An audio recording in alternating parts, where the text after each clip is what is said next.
Hello, we're live. I tried to comb my hair and made it worse. Anyway, hope everybody's June 25th. It's about to be the beginning of the new academic year. Hope everybody, whether you're starting or finishing, changing jobs, not changing jobs, whatever you're doing, um, is going well or will go well. We had some of our really good people, two of our people left, Harshna and Felipe, who are going to New York for their internships. And then a year from now, will begin their radiology residency. So congrats to them. And we have 4 new computer scientists starting over the next couple weeks and database people. And we're moving along. Connor, who is our GAP student, is going to start University of Miami Medical School soon. And Angela, our new GAP student, it will start next week. So we are moving. Change is always good. Hopefully we'll do as good as we did this past year, which was somewhat amazing. Cannot do better. And we're looking forward to really good stuff in AI as we have 4 new people, 4 really, really good people. So I'm really excited about that. The change, I was thinking about, the changes are always what's happening. And we've spoken about that in the past years as well.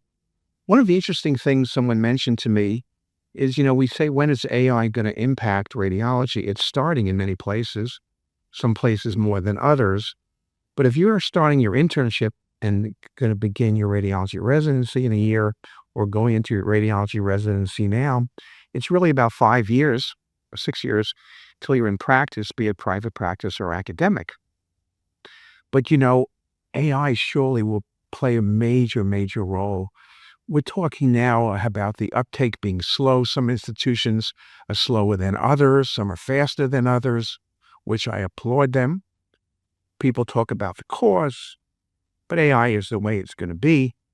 The question is then, 6 years from now, AI is going to be, we won't be having this discussion anymore. So, some of the people starting their residencies are a little bit concerned. Things will be different. Things are always different. Things always change. But I think this will be the biggest change. I think radiology is very short-staffed, so it may balance things out a little bit. It may make some things easier to read quantitatively. The computers will do a lot of stuff you're not going to be measuring. The computer will be measuring, bringing in old measurements so you don't have to look back and doing all those things that should have been done already. But we're excited about that. But I think, the word I would give people is really embrace the changes. It's going to be new for you, so it's not going to be that big a deal. It's going to be built in. I think the challenge is, as residency programs are short-staffed, who's going to do the teaching? And also, who's going to do the teaching? I don't know what noise that is, if that's outside. Who's going to do the teaching? And if particularly institutions that don't have a lot of power in AI, particularly on the practical side, are going to have and struggle. So it's a good thing to get involved with, take courses, Coursera, many different places you can learn things, read a lot. New England Journal of Medicine AI, JAMA AI, Radiology AI, you name it. Everyone is writing articles. I think that part is very exciting. I would not fear the reaper, as that song would go.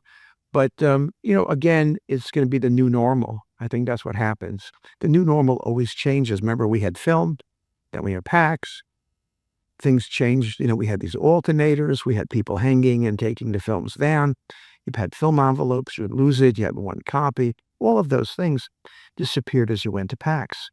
Some negative things occurred also, right? In the old days, we had the one copy, so the clinicians would come down. They would annoy you, but you learned a lot, and they learned a lot, and people always talk fondly of those days because we were together, we were consulting. Now people can look at the films remotely, they look at the reports. Radiologists just read, which is why radiologists, a lot of them are home, because whether you're home or here, you're not really doing much consulting anyway, because people are just looking at the reports and looking at the images and not coming down to the reading room. People are spread out, not just the radiologists, but the clinicians. Everyone is busier and busier. The only people who are sitting around are administrators. But the radiologists, the surgeons, the oncologists, endocrinologists, internal medicine, hospitalists, ER doctors, everyone is moving and moving around and around. So it is a real challenge. But I think, July 1st is next Wednesday. We have our new residents, we have our new fellows. We don't have any new faculty. I think we'll have some in the fall. But again, I think it's a great opportunity. If you're getting into radiology, just learn how to read the films, because with AI, you always want to be able to know how to read the films. That if you're in doubt, don't always believe AI. It's going to be highly accurate and more accurate in the future, but you got to make the decision. You're the one who gets sued. Okay, fine. But you're the one who has to take care of our patients.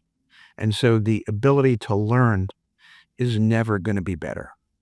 So with that, I'll stop there. Look at our website. We have a lot of AI stuff. I'm having some more AI lectures. Um, we're trying to do what we can to really move things forward, radiomics and the like. And we'll keep you updated and we'll have more talks on the topic.